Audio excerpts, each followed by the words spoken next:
Hello, students. So, I hope each and every one of you is doing fantastic. This is me, Shashank Avasthi, your instructor for the course of Design of Steel Structures. And I very proudly announce that today is going to be the last class of this series of Design of Steel Structure. This is lecture number 17. And hope each and every one of you have understood each and every concept which I have tried to deliver in this lecture series. आप लोगों का बहुत बहुत तहे दिल से धन्यवाद कि आप लोगों ने इतना ज़्यादा प्यार दिया इस पूरे इनिशिएटिव को, इस लेक्चर सीरीज़ को, और इससे बेनिफिट लिया, उसके लिए बहुत बहुत धन्यवाद। ऐसे ही आगे बढ़ते रहिए। तो आज के इस लास्ट लेक्चर को हम शुरुआत करते हैं। Today is lecture number 17। So let's begin. So how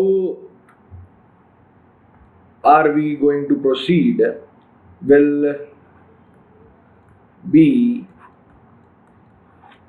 relating to a small term that is column base। अब भैया ये एक नई चीज आ गई, देखो अभी तक हमने क्या किया था ना, अभी तक हमने प्लास्टिक एनालिसिस पढ़ा, कनेक्शन पढ़ा, हमने पढ़ा कि टेंशन मेंबर की कैसे डिज़ाइन होती है, हमने पढ़ा कंप्रेशन मेंबर की कैसे डिज़ाइन होती है, फिर हमने पढ़ा बीम की कैसे डिज़ाइन होती है। ये सब चीज़ें हो चुकी हैं। अब एक छोटा सा टॉपिक जो गेट के सिलेबस में और है, जो कि एक बहुत महत्वपूर्ण भूमिका निभाता है, वो होता है कॉलम बेस। मैं छोटा सा क्यों कह रहा हूँ, वजह ये है कि पढ़ने जाएं तो कॉलम बेस एक बहुत ही कॉम्प्लिकेटेड टॉपिक हो सकता है। ऐसा नहीं है, मैं ये नहीं कहूँगा ये कि आसान है, आसान बिल्कुल नहीं है। पर जहाँ तक कि गेट में इस टॉपिक की महत्वता को देखा जाए और गेट में इस टॉपिक के स्कोप को देखा जाए, तो हमारे लिए कॉलम बेस को ज़्यादा डिटेल में जाने की ज़रूरत नहीं पड़ेगी। ठीक है, हम उतना ही पढ़ेंगे जितना गेट के स्कोप में है या इंजीनियरिंग सर्विसेज के स्कोप में है, उतना ही पढ़ेंगे। कन्वेंशनल लेवल पे नहीं जाएंगे। We are going to stick to the pattern of objective. Okay, तो ऑब्जेक्टिव क्वेश्चन के टॉपिक को ही हम लोग स्टिक ऑन करेंगे। ठीक है, so hope you people will enjoy this lecture. Let's begin. So column base होता क्या है? ठीक है, column base, what is a column base? Column base is nothing but we know that in a built up column we have lacing and batten and all these things।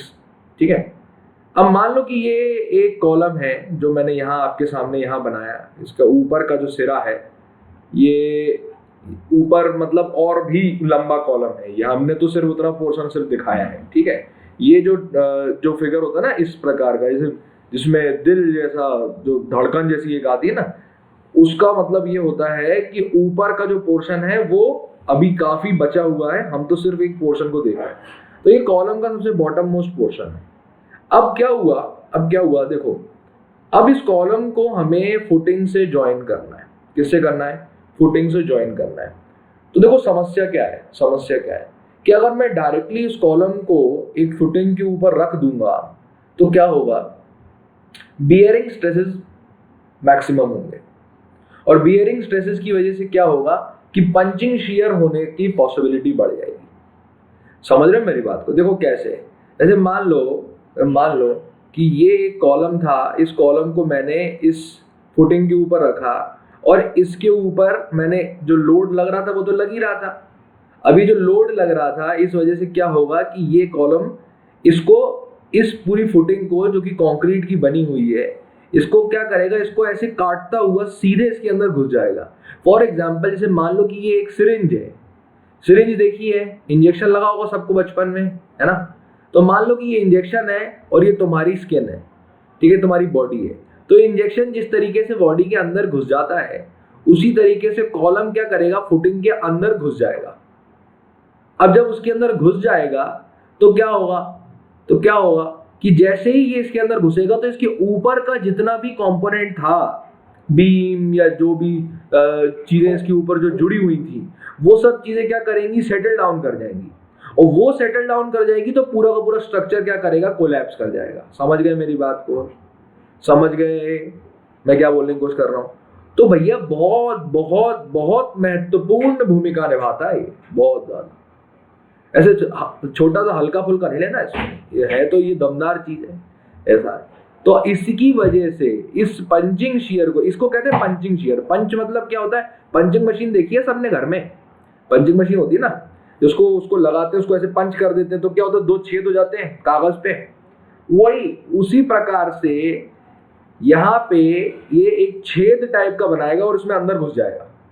तो इसको counteract करने के लिए, इस पूरे फिनोमेना को counteract करने के लिए हमें एक सुरक्षा कवच की जरूरत है। सुरक्षा कवच की जरूरत है। सुरक्षा कवच क्या होता है, सुरक्षा कवच क्या होता है, देखो हम क्या करेंगे, जो जंक्शन पॉइंट होता है ना, जंक्शन पॉइंट यानी जहां पे 2 मेंबर मिल रहे हो, उस जंक्शन पॉइंट पे हम क्या करेंगे, एक प्लेट लगा देंगे, बहुत सुंदर से एक प्लेट लगा देंगे। अभी जो प्लेट है इसके नीचे फिर वो कंक्रीट के मेंबर को, मतलब ये फुटिंग वुटिंग जो भी बनानी है वो इसके नीचे बन जाएगी, ठीक है। तो बेसिकली क्या है कि ये जो प्लेट है जो इस कॉलम को और इस फुटिंग को, इस कॉलम को और इस फुटिंग को आपस में इस जंक्शन पे जाके मिल रही है, उसी प्लेट को मैं नाम देता हूं कॉलम बेस। नाम ही यही सजेस्ट कर रहा है कि ये कॉलम का बेस होता है। अच्छा सर, बहुत ही बढ़िया, बहुत ही शानदार। अब सर बस ठीक है, कहानी खत्म ना, यहाँ पे कोई दिक्कत तो है नहीं सर, बहुत बड़ी प्रॉब्लम है सर। अब कॉलम बेस के लिए सबसे बड़ी समस्या है उसकी थिकनेस। यही तो कैलकुलेट करनी है कि कितना मोटा कॉलम बेस हमें प्रोवाइड करना है, ताकि इसका जो लोड यहां से जो आ रहा है वो अच्छी तरीके से इस कंक्रीट में जाके डिस्ट्रीब्यूट हो सके और पंचिंग शियर ना हो। समझ गए? इसी को कैलकुलेट किया जाता है with the help of various theories, यानी एलएसएम और डब्ल्यूएसएम। इसका फॉर्मूला गिवन है, वो मैं अभी बाद में डिस्कस करूंगा, पहले कुछ बेसिक्स आप लोग समझ लेते। तो ये तो समझ में आ गया कि कॉलम बेस क्या होता है, कहाँ लगा होता है, ये सबको समझ में आ गई होगी सबको मेरे हिसाब से, ठीक है। अब जब इतना समझ में आ गया है तो कुछ चीजें लिख लो यहाँ पे, जो मैं अभी हाल आपको डिक्टेट कर रहा हूँ। पहला तो ये है, क्योंकि ये मैं इसलिए लिखवा रहा हूँ, ये तो आप कॉन्सेप्ट तो समझ गए हो, थोड़ा सा इसका थ्योरेटिकल पोर्शन भी लिख लो, जिससे क्या रहेगा कि चीजें याद रहेंगी। कुछ पॉइंट्स बना के लिख लो। एक पॉइंट लिख लो, column basis are used to transfer, column bases are used to transfer column load to the concrete footing. Column load to concrete footing. ये तो मैं अभी बता ही दिया आपको, मैं यहाँ लिखवा भी दे रहा हूं कि आप इसको लिख भी लो, ठीक है। And it is also used to reduce the bearing stress. वो बियरिंग के बारे में मैंने इससे पहले बताया था। बियरिंग स्ट्रेस वो स्ट्रेस होता है जो किसी 2 मेंबर की जंक्शन पे एक्ट करता है जब उन मेंबर में कंप्रेशन होता है। मैंने बताया था आपको, कंप्रेसिव स्ट्रेसेस ही बियरिंग स्ट्रेसेस होते हैं, बशर्ते कि वो उस लोकेशन पे आकर करे जिस लोकेशन पे हमारे पास जंक्शन होगा। यानी जो लोड यहाँ कंप्रेसिव स्ट्रेस की तरह एक्ट कर रहा है, वही लोड इस जंक्शन पॉइंट पे बियरिंग स्ट्रेस की तरह एक्ट करेगा। तो मैंने क्या लिखवाया है, मैंने लिखवाया कि कॉलम बेस जो होगा इस बियरिंग स्ट्रेस को रिड्यूस करेगा, कम करने की कोशिश करेगा, है ना। बिल्कुल सही बात है। वो बचपन में वो प्रेशर वाला देखा था ना कि अगर कोई एरिया बढ़ जाता है तो प्रेशर कम हो जाता है। वही चीज यहाँ पे भी है कि एरिया बढ़ा दिया तो बियरिंग स्ट्रेस क्या हो गया, कम हो गया, ठीक है। ये दूसरी चीज है जो मैंने बताई। अब देखो, अलग अलग वेराइटी होती है कॉलम बेसिस की, कि कॉलम बेस बेसिकली 2 वेराइटी में आता है हमारे पास, ठीक है। पहला होता है स्लैब बेस या बेस प्लेट, और दूसरा होता है गजेटेड स्लैब बेस। तो बताऊंगा मैं इसके बारे में। अब भैया ये बहुत खूबसूरत कॉन्सेप्ट है, देखो स्लैब बेस मतलब सबसे पहले तो ये समझो, मैं इन दोनों का डायग्राम बताऊंगा अभी इसी लेक्चर में। अभी स्लैब बेस इतना समझो कि इसका उपयोग तब होता है जब लोड जो लग रहा है, कंप्रेसिव लोड जो आ रहा है कॉलम से, वो कम होता है। जब ऊपर से लगने वाला लोड कम होगा तब हम स्लैब बेस का उपयोग करेंगे, और जब ऊपर से लगने वाला लोड ज्यादा हो जाएगा, बढ़ जाएगा, तब हम लोग उपयोग करेंगे गजेटेड बेस का। ठीक है, अभी सिर्फ नाम समझ लो कि ये गजेटेड स्लैब बेस और स्लैब बेस क्या होता है। गजेटेड मतलब क्या है कि वो ज्यादा उसमें गजेट प्लेट्स लगा देंगे, उसमें और ज्यादा रिम, उसको और ज्यादा क्या बोले स्टिफ कर देंगे, उसको और ज्यादा रिजिडिटी प्रोवाइड कर देंगे उसी स्लैब बेस को, तो वो गजेटेड स्लैब बेस कहलाया जाएगा। इतनी सी बात है। तो ज्यादा लोड होगा तो ज्यादा रिजिडिटी, ज्यादा कंस्ट्रेंट हमें प्रोवाइड करना पड़ेगा। कम लोड होगा तो स्लैब बेस से काम चल जाएगा। ठीक है, अभी देखेंगे दोनों के अपन लोग उसको देखेंगे कि दोनों में फिगर कैसा बनता है, डायग्राम कैसा बनता है, वो देखा जाएगा, उसकी कोई टेंशन नहीं है। अभी तो बस इनके नाम बस आपने को याद रखने। अब कुछ व्यक्ति हमारे ही बीच में ये सोचेंगे कि नहीं नहीं सर, नहीं नहीं सर, बिल्कुल नहीं सर, मैं तो कहता हूं कि लोड में और बढ़ा दूंगा, बहुत ज्यादा कर दूंगा।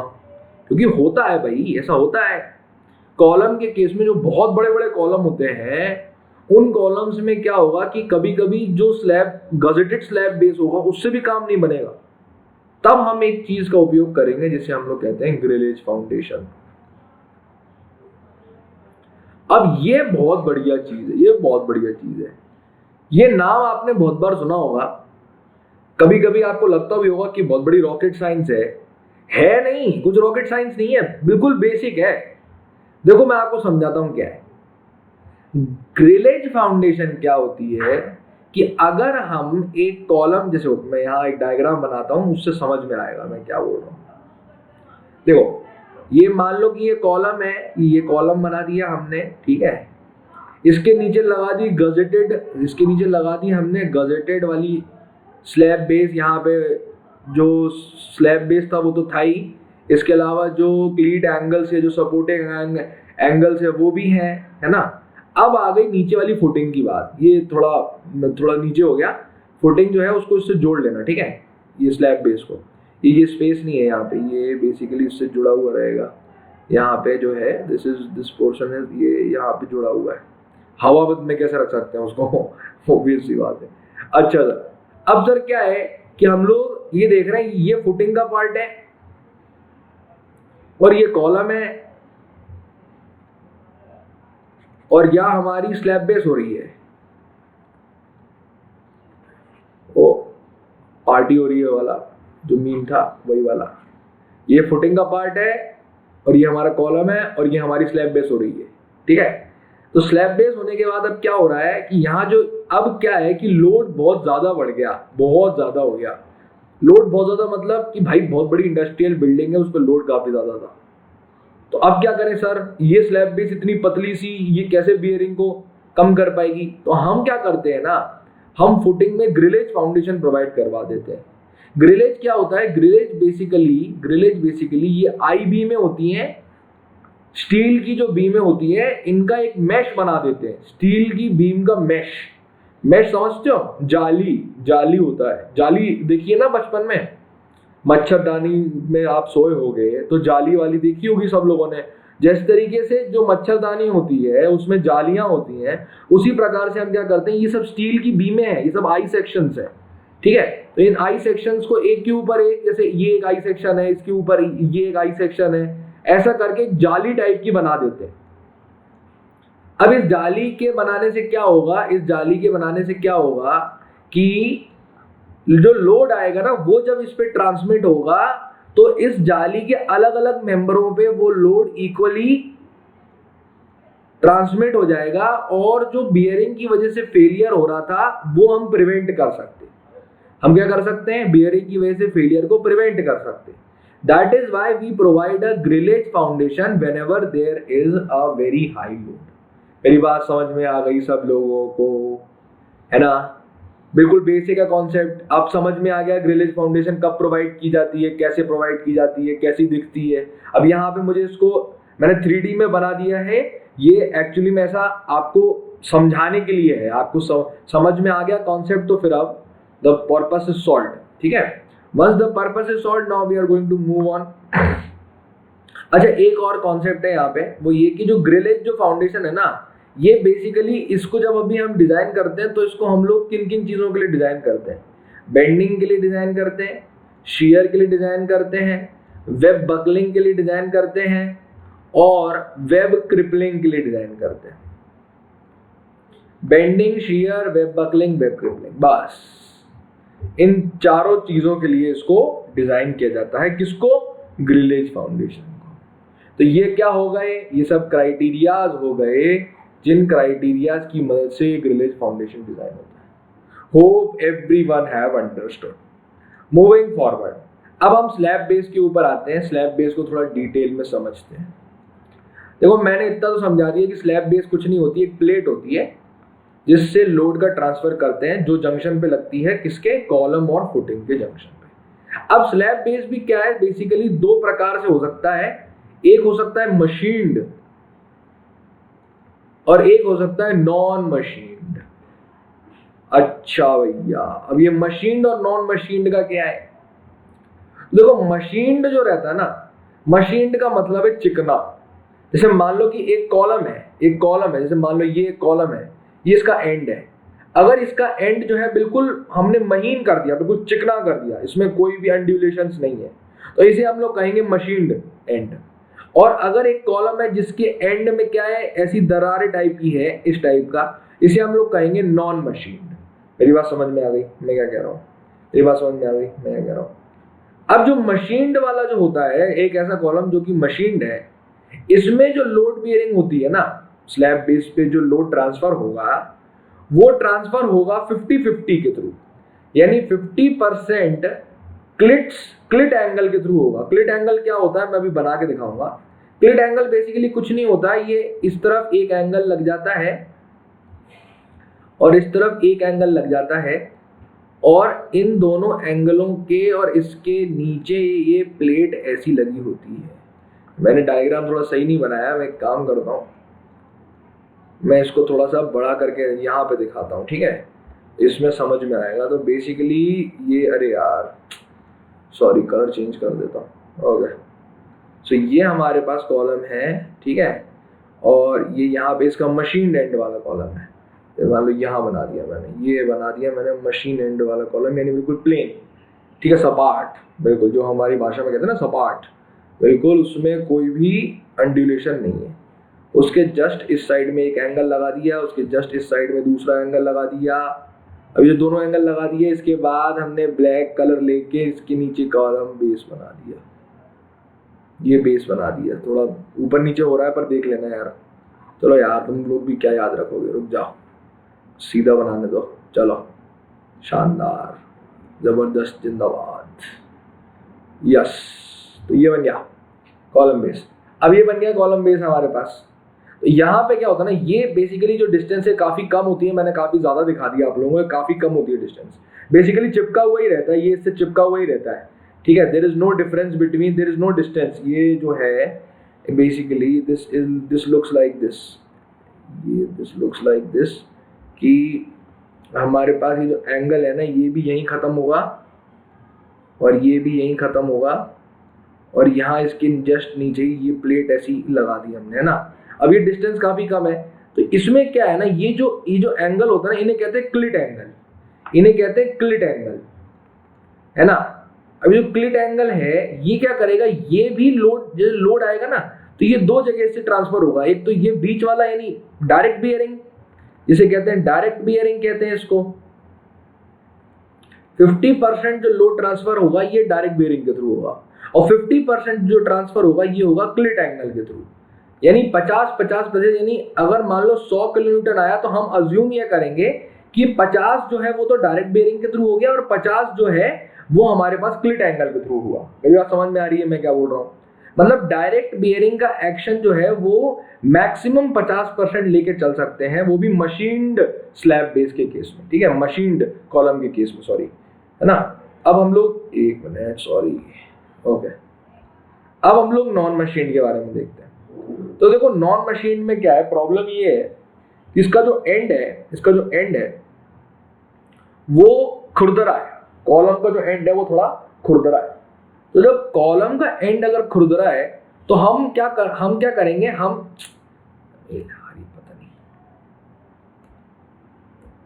ओके, जो कॉलम का जो एंड है ये खुरदरा है, ये इसका खुरदरे होने की वजह से क्या है कि हम इसको और उस स्लैब की जो बेस है उसको एक दूसरे के पास में नहीं रख सकते, थोड़ी सी दूरी पे रखेंगे, ठीक है। तो क्या होगा कि भले ही इससे टच कर रहा है पर जो लोड ट्रांसफर है वो बेयरिंग के थ्रू नहीं होगा, there will be no bearing, में डायरेक्ट बेयरिंग के थ्रू नहीं होगा, पूरा जो लोड ट्रांसफर है वो क्लिट एंगल्स के थ्रू होगा। किसके थ्रू होगा? क्लिट एंगल के थ्रू होगा। मेरी बात समझ में आ रही है मैं क्या बोल रहा हूँ, ठीक है। तो इसमें 100% क्लिट एंगल के थ्रू लोड ट्रांसफर होगा,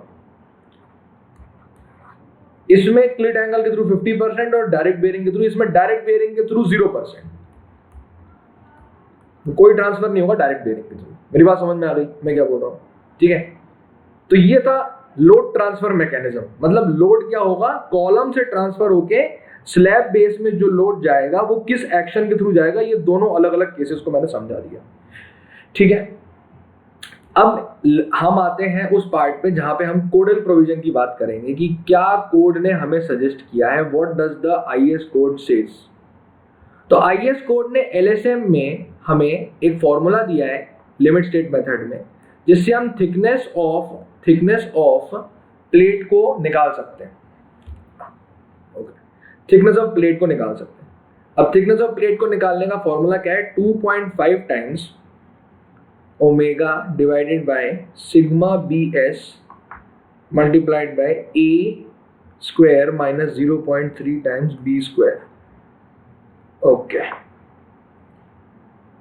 और अब एक एक टर्मिनोलॉजी को समझते हैं हम लोग, ये क्या है। देखो ये तो थिकनेस है, ठीक है, this is the thickness. What is omega? Omega क्या होता है? Omega is the upward pressure exerted by concrete on steel, upward pressure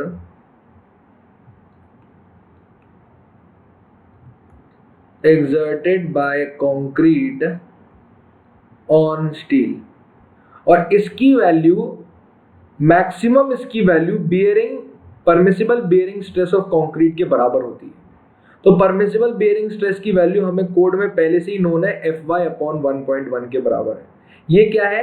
permissible bearing stress की वैल्यू, परमिसिबल बियरिंग स्ट्रेस की वैल्यू है, ये स्टील की परमिसिबल बियरिंग स्ट्रेस की value है, ठीक है। और ये जो वैल्यू होती है, this should not be greater than, एक minute, this is not permissible bearing, ये स्टील की परमिसिबल बेयरिंग नहीं है, ये कंक्रीट का है पोर्शन, दिस इज नॉट, ये इसको इसमें कंफ्यूज नहीं होना, this is not steel, this is the upward bearing pressure of concrete on steel, यानी कंक्रीट का बेयरिंग स्ट्रेस है। तो और कंक्रीट का जो बेयरिंग स्ट्रेस है, this should not be greater then 0.6 times FCK, क्योंकि ये कंक्रीट का बियरिंग स्ट्रेस है। तो कंक्रीट के वैल्यू को हमें लेना पड़ेगा, स्टील की वैल्यू को हम लोग नहीं लेंगे। तो अपवर्ड बियरिंग स्ट्रेस जो होता है, this is the upward pressure which is being exerted by the concrete on the steel, और ये वैल्यू है, this should not be greater then 0.6 times FCK, ठीक है। ये कंक्रीट की परमिसिबल वैल्यू है बियरिंग की, जो हम लोगों को इससे ओमेगा की वैल्यू कंक्रीट की परमिसिबल बेयरिंग स्ट्रेस की वैल्यू से ज्यादा नहीं होनी चाहिए। तो ये पैरामीटर बेसिकली कंक्रीट को दर्शा रहा है। अगला जो पैरामीटर है, दिस इज सिग्मा BS। अब सिग्मा BS क्या है? सिग्मा BS ये है permissible bearing stress of steel, ये होता है, this is permissible bearing stress of steel, और इसकी जो वैल्यू होती है, दिस इज Fy/1.1, ये होती है वैल्यू। दोनों में कंफ्यूज नहीं करना, ये पैरामीटर स्टील का पैरामीटर है, permissible bearing stress in steel का पैरामीटर है, और ये अपवर्ड लगने वाली जो प्रेशर है उसका है। देखो क्या होता है, ये बेसिकली जो कॉलम है, उस कॉलम के ऊपर ये कॉलम बेस, नीचे कॉलम बेस लगाया, इसके नीचे ये फुटिंग हमने बना दी यहाँ पे।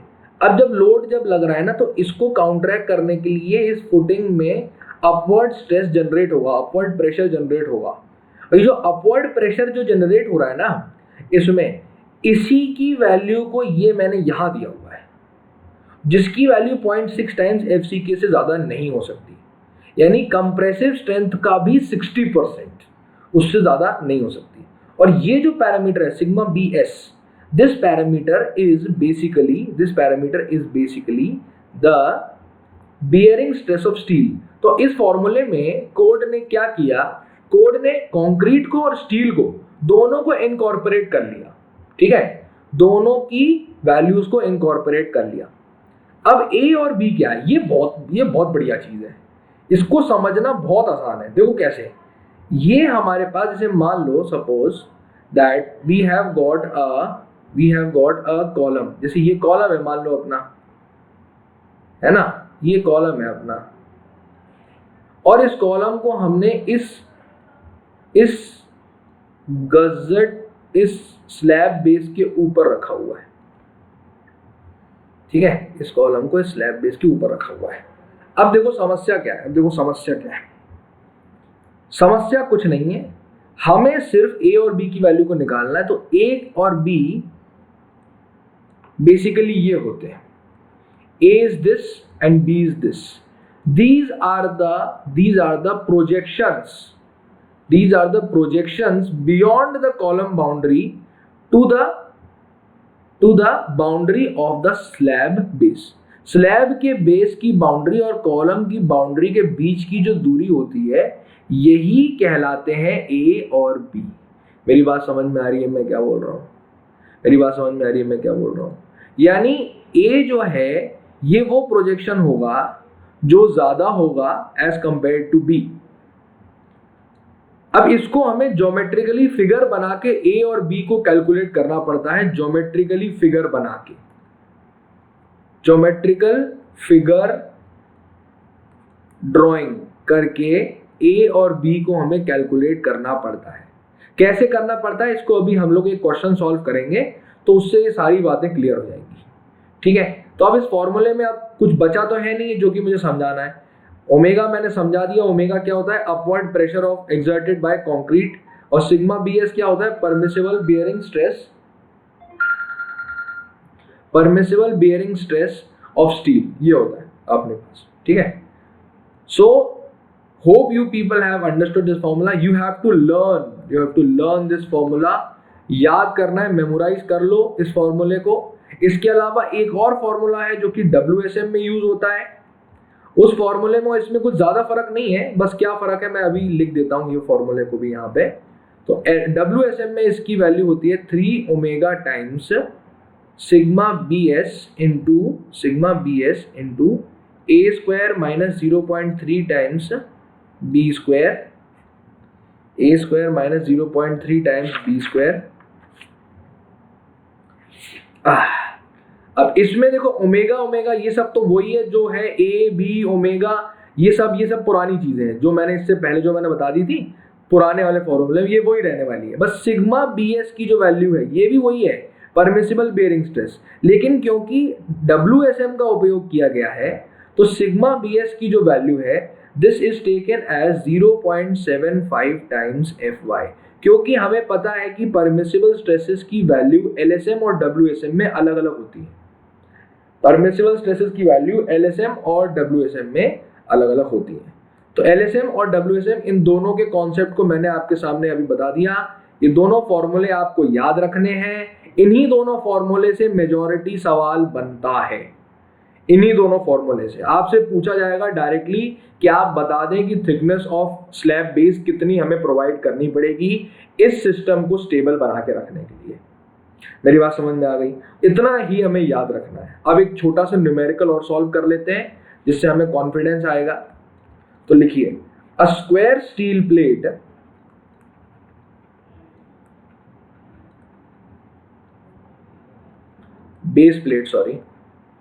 a square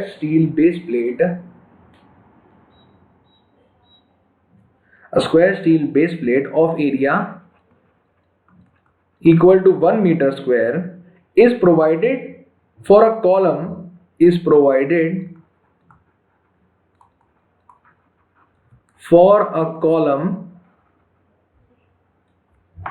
made up of two rolled channel sections.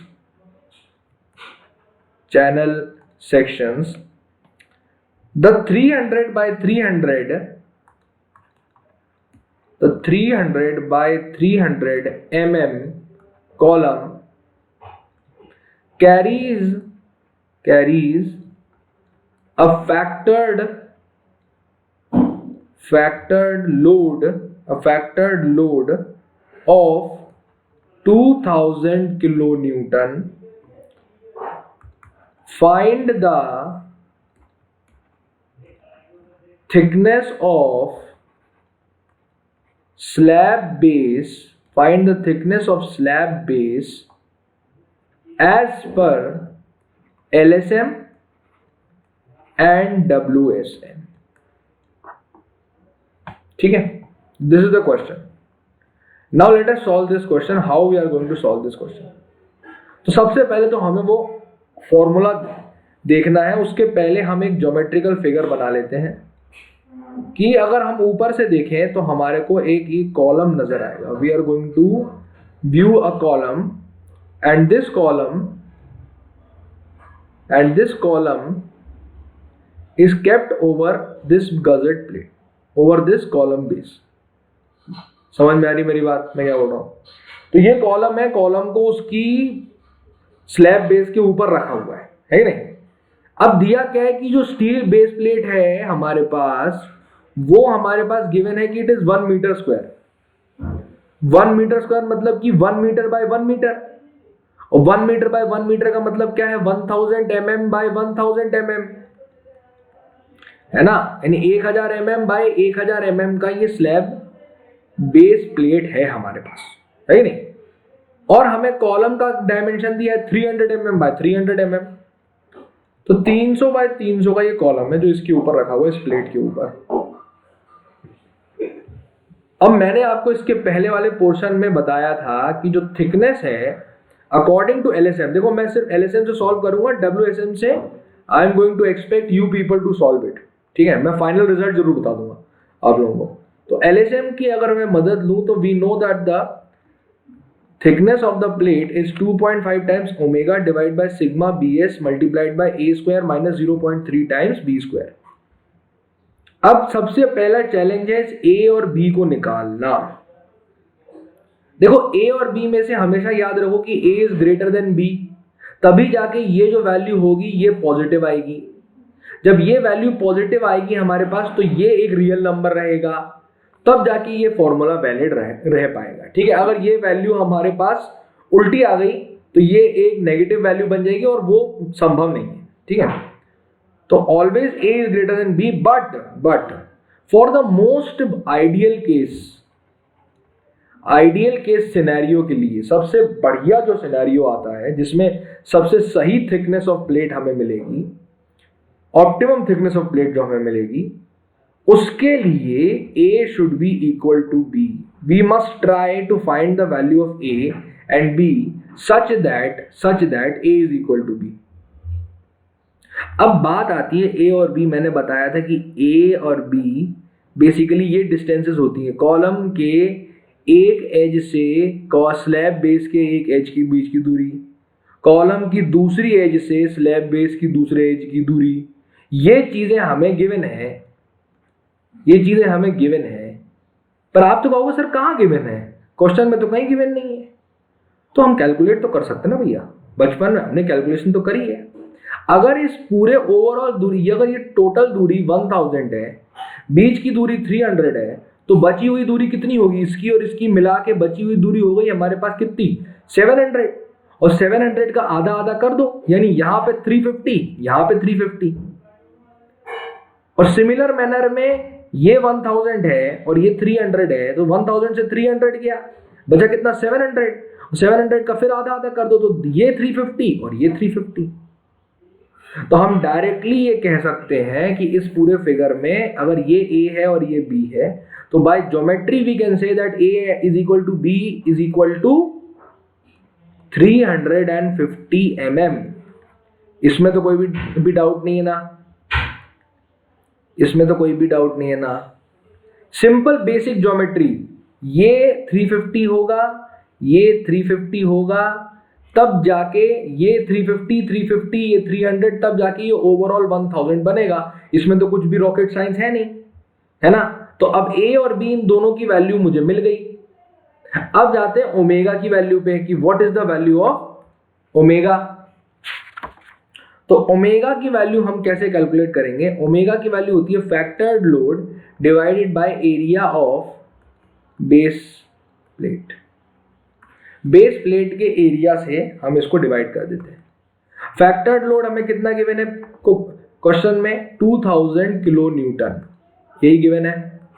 Divide by base plate का एरिया कितना है? 1000 mm बाय 1000 mm। So this is the value of the omega, that is upward acting pressure. Upward acting pressure, देखो words को देखो, words को देखो, यहां पे ये अपवर्ड एक्टिंग प्रेशर है, स्ट्रेस नहीं है, ये अपवर्ड एक्टिंग प्रेशर है कि नहीं? तो अपवर्ड एक्टिंग प्रेशर में इस दोनों को अगर मैं कैलकुलेट करूं तो this comes out to be 2 newton पर mm स्क्वायर, कोई डाउट नहीं है इसमें। सिग्मा बी एस की वैल्यू को देखते हैं, तो सिग्मा बी एस की वैल्यू, क्योंकि एलएसएम यूज कर रहे हैं, तो this is equal to F Y upon 1.1 and F Y is equal to 250। ये हमेशा अगर कुछ भी गिवन ना हो तो हम क्या अज्यूम कर लेंगे कि जो यील्ड स्ट्रेस की वैल्यू है ये 250 के बराबर है, 250 न्यूटन पर mm स्क्वायर के बराबर है, जो कि माइल्ड स्टील की यील्ड स्ट्रेस की वैल्यू होती है। ठीक है, तो माइल्ड स्टील की यील्ड स्ट्रेस की वैल्यू को उपयोग करेंगे हम। इससे इस वैल्यू को हम, इस वैल्यू और इस वैल्यू को हम लोग पुटअप कर देंगे फॉर्मूले में, इसके पहले वाले फॉर्मूले में, इस वाले फॉर्मूले में हम पुटअप कर देंगे। और जब हम इस वाले को पुटअप करेंगे then we can very easily find that T is equal to 2.5 times 2 divided by 250 1 divided by 1.1 multiplied by ये जो हमारे पास डायमेंशन है दैट इज 350 का स्क्वायर माइनस 0.3 टाइम्स 350 का स्क्वायर। इसको जब हम लोग सॉल्व कर देंगे then we are going to get the thickness equal to 43.4 mm। This is the thickness of the slab base, this is the thickness of the slab base, thickness of the slab base। मेरी बात समझ में आ गई मैं क्या कह रहा हूं? ऐसा ही न्यूमेरिकल आ सकता है, बहुत बार आया भी है कॉम्पिटिटिव एग्जाम्स में, और ऐसा ही न्यूमेरिकल आ भी सकता है। अब इसके बाद आपको मैं ये होमवर्क दे रहा हूं कि आप WSM का उपयोग करके भी इसकी वैल्यू को निकालें, एक बार कोशिश करें और एक बार निकालने का प्रयास करें।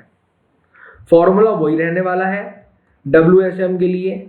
फॉर्मूला जो अभी मैंने लिखवाया था 3 omega divide by sigma B S into A square minus 0.3 times B square, जहां पे ए और बी की वैल्यू हम लोगों को पुट करनी है कितनी? 350 के बराबर। ओमेगा की वैल्यू 2 न्यूटन पर mm स्क्वायर ही रहेगी हमारे पास यहाँ पे, और जो सिग्मा बी एस है इसकी वैल्यू चेंज होके हो जाएगी 0.75 times F Y that is 250। ठीक है, इन तीनों वैल्यूज को मैं इस फॉर्मूले में पुटअप कर दूंगा, और जब इसको पुटअप कर दूंगा then we can get the value of thickness as 52.4 mm। यानी WSM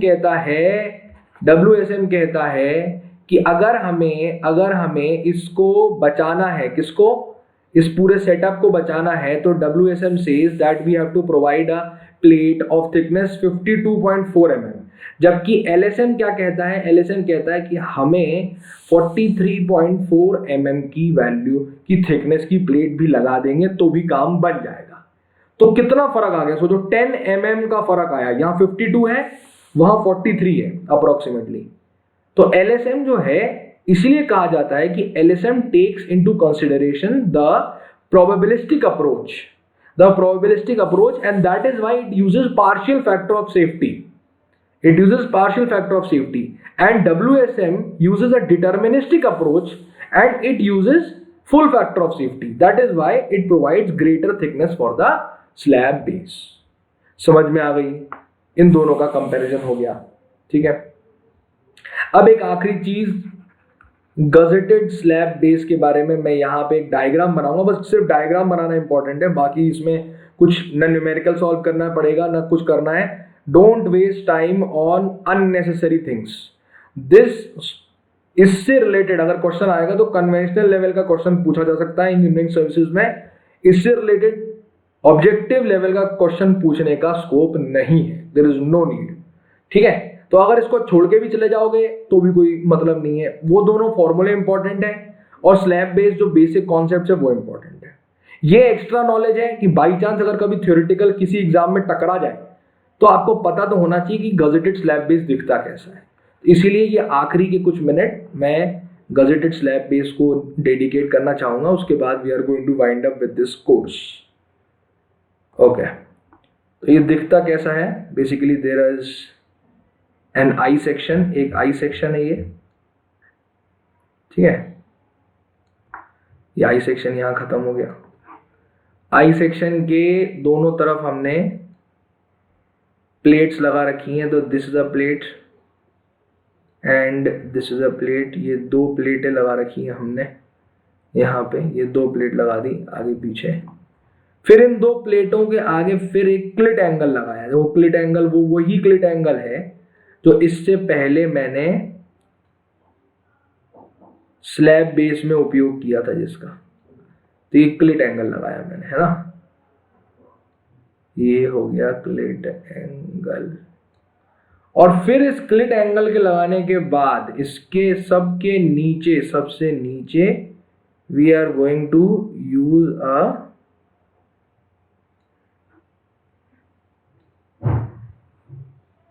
अरे यार यहाँ पे इसमें थोड़ा सा प्रॉब्लम जा रही है।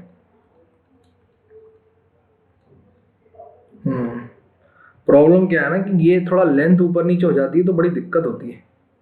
एक काम करता हूँ, ये लाइन बना देता हूँ पहले, अब सही है। अब ये बन गया एक एंगल और ये बन गया दूसरा एंगल।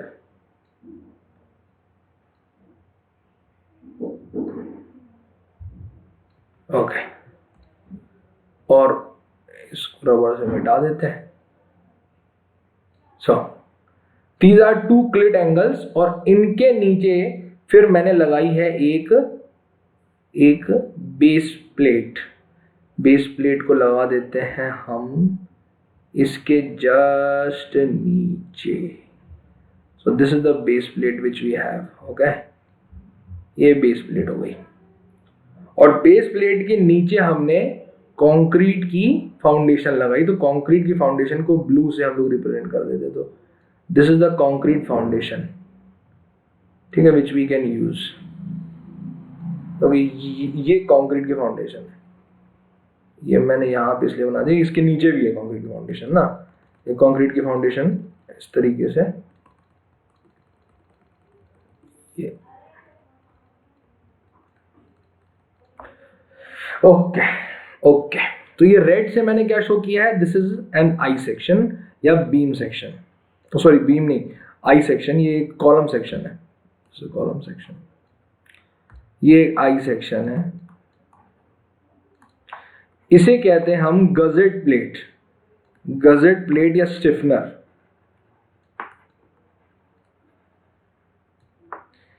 ठीक है, इसे कहते हैं गजेट एंगल। देखो उसमें एक मिनट में बताऊंगा अभी, गजेट एंगल। इसके अलावा एक और चीज होती है यहाँ पे कि हम एक छोटा सा एंगल और लगा देते हैं इसके बीचों बीच यहाँ पे,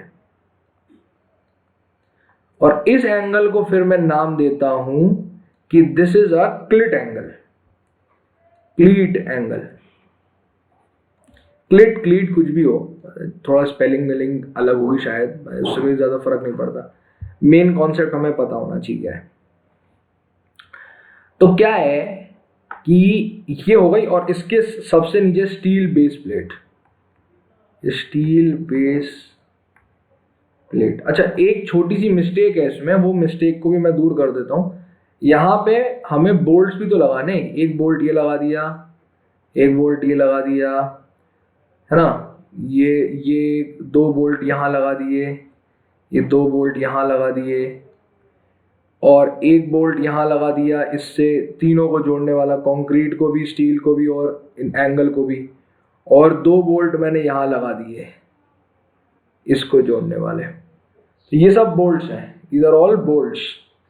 अब बोल्ट्स क्या होते हैं वो तो अब क्या कथा ही खत्म हो गई, बोल्ट्स को अब कनेक्शन में अपन लोग पढ़ ही चुके हैं, जो भी होते हैं। So this is a typical figure which shows a gusseted slab base. This is a typical figure which shows a gusseted slab base. समझ में आ गई मेरी बात, मैं क्या बोल रहा हूँ? अब देखो उसमें और इसमें क्या फर्क है, उसमें इससे पहले जो बनाया था वो और इसमें एक फर्क, जो मेजर फर्क आप देख सकते हैं वो ये है कि जो गजेट प्लेट या स्टिफनर जो इसका है, ये दो प्लेटें एक्स्ट्रा लगाई जाती हैं, एक ये प्लेट एक ये प्लेट। इन प्लेट से क्या होता है, क्योंकि मैंने इससे पहले आपको पढ़ाया है कि जब लोड ट्रांसफर होगा ना हमारे पास, तो लोड जब ट्रांसफर होगा तो हमारे पास डायरेक्ट बेयरिंग से हमेशा कम लोड ट्रांसफर होगा, क्लीट एंगल से, क्लीट एंगल से मैक्सिमम लोड ट्रांसफर होगा। यहां तो 100% होता है। तो इसका मतलब क्या है कि डायरेक्ट बेयरिंग से लोड ट्रांसफर नहीं हो रहा है। लोड ट्रांसफर किससे हो रहा है? लोड ट्रांसफर हो रहा है क्लीट के एंगलों से। तो अगर हम क्लीट के एंगल में बड़े बड़े एंगल लगा दें, जिन्हें हम लोग नाम देते हैं गजेट एंगल, और उसमें भी जो ट्रांसफर हो वो इस गजेट प्लेट के थ्रू हो जाए, तो क्या होगा कि लोड का जो ट्रांसफर होगा, उसका जो डेसिपिएशन होगा वो बढ़ जाएगा, है ना। लोड क्या होगा, वो धीरे पूरे दो मेंबर के थ्रू होते हुए फिर नीचे जाएगा। तो उस वजह से क्या होगा कि जो पंचिंग का जो क्राइटेरिया है वो क्या हो जाएगा, वो सेटिस्फाई हो जाएगा और वो पंचिंग की वजह से फेल नहीं होगा। समझ में आ गई?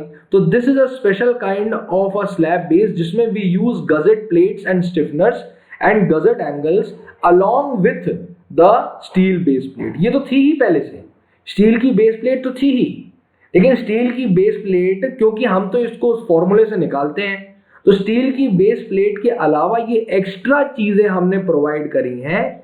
ये जो एक्स्ट्रा चीजें हैं ये क्या करेंगी, इस मेंबर को और ज्यादा अच्छी रिजिडिटी प्रोवाइड करेंगी। ठीक है। सो एक और चीज इसमें है जो थोड़ी इंपॉर्टेंट है, मैं बता दूंगा यहाँ पे आपको। क्या होता है, एक क्रिटिकल सेक्शन भी होता है। यहां मैं येलो से शो करता हूं, ये येलो से है यहाँ पे, शायद आपको दिख रहा होगा। तो ये क्रिटिकल सेक्शन है। अब ये येलो से ये जो है ना, ये यहाँ पे, इसको उठाओ, this is a critical section. मैं इसको मार्क येलो से कर दिया, इसको रेड से लिख देता हूं। This is a critical section for check of bending moment. ये क्या है, critical section for bending moment. मतलब अगर बेंडिंग की वजह से फेलियर होगा इस एंगल का, तो यहां पे हमें चेक करना होता है, इस क्रिटिकल सेक्शन पे हमें चेक करना होता है। और ये क्रिटिकल सेक्शन कहां आकर करता है, toe of fillet of gusset angle, toe of fillet of gusset angle. Gusset angle के टो ऑफ फिलेट पे, जहां पे ये बोल्ट लग रहा है, उस बोल्ट के जस्ट राइट साइड पे, उस बोल्ट के जस्ट थोड़ा ऑपोजिट, जहां पे वो कॉलम के डायरेक्शन है उसके जस्ट थोड़ा ऑपोजिट साइड पे हम इस एंगल को पास, इस सेक्शन को ढूंढ पाएंगे। और इस सेक्शन पे हम चेक करते हैं फॉर बेंडिंग मोमेंट, इस सेक्शन पे हम चेक करते हैं फॉर बेंडिंग मोमेंट। अब कैसे होता है, क्या होता है, we should not be concerned. There is no need to get into the details of the design of a gazetted slab base because it is not in the scope. हमें basics बस पता होने चाहिए कॉलम बेसिस के, जो मैंने बखूबी इस पूरे लेक्चर में आपको कवर करा दिए। ठीक है। I don't think anything else is necessary for calculation or for any other concept which we have to cover. And with this I would like to thank you all for one last time for being patient enough to listen to the complete lecture series of 17 lectures which we have covered. We have comprehensively covered each and every concept which may be asked in the GATE examination. आप देखिए, जाने के पहले मैं 5 minute का समय आप लोगों का लेना चाहूंगा। ये 17 लेक्चर की जो सीरीज मैंने आपके सामने यहां पुटअप करी है, this is a result of around 6 to 7 years of experience. ठीक है, तो ये जो आप लोग समझिए, ये जो लेक्चर सीरीज है 17 लेक्चर्स की, ये कोई 1-2 दिन का नहीं है, 6 से 7 साल की मेहनत का नतीजा है ये लेक्चर सीरीज। तो मैं चाहता हूं कि आप लोग इस लेक्चर सीरीज का भरपूर फायदा उठाएं, और भरपूर फायदा उठाने के लिए इन लेक्चर्स को वॉच कीजिए, और जैसा मैंने आपसे कहा था प्रीवियस ईयर क्वेश्चंस को सॉल्व कीजिए, और साथ साथ में जो मैंने नोट्स या जो मैंने क्लास में जो क्वेश्चन करवाए हैं उन्हें भी मल्टीपल टाइम सॉल्व कीजिए, तो आपके अंदर एक कॉन्फिडेंस डेवलप होगा। ठीक है, and I am going to share all these notes with you in the PDF format. अभी तक भी शायद मैं शेयर कर चुका हूं, और आगे भी मैं जितने भी 17 लेक्चर्स हैं उसकी पूरी पीडीएफ आपके साथ मैं शेयर कर दूंगा। I hope you people understood each and every concept which I had delivered in this lecture series. It is a very tedious task and it is a very difficult task in order to combine all these things into a comprehensive set within a limited time frame। देखिए, मैं ऐसा भी कर सकता था कि steel design के इसी चीज को मैं 30 से 40 लेक्चर में भी आपको करवाने की बात बोल सकता था कि 30 to 40 lectures and we can go beyond boundaries. There is no boundary कि आप स्टील को 30 से 40 लेक्चर में बिल्कुल पढ़ सकते हैं, बहुत कोई हद तो है नहीं, कोई लिमिट तो है नहीं इस चीज की। But that is the wrong approach.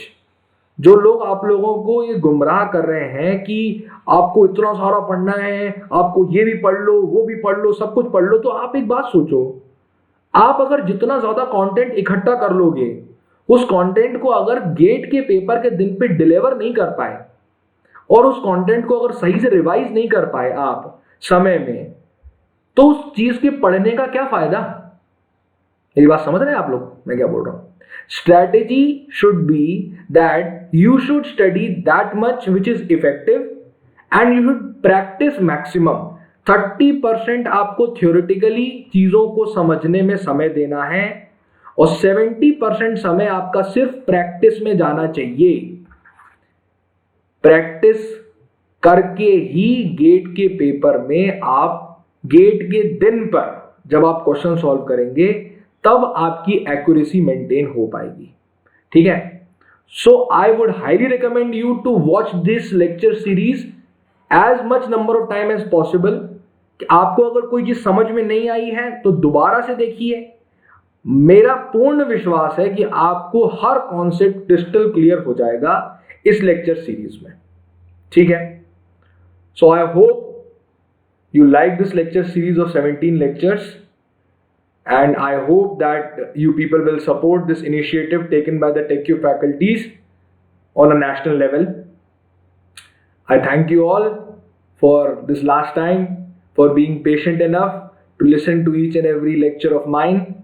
I hope that you people have understood each and every concept which I have tried to deliver to you. And this is me, Shashank Avasthi, signing off. Thank you again, and I wish you all the best for the upcoming GATE examination. Thank you.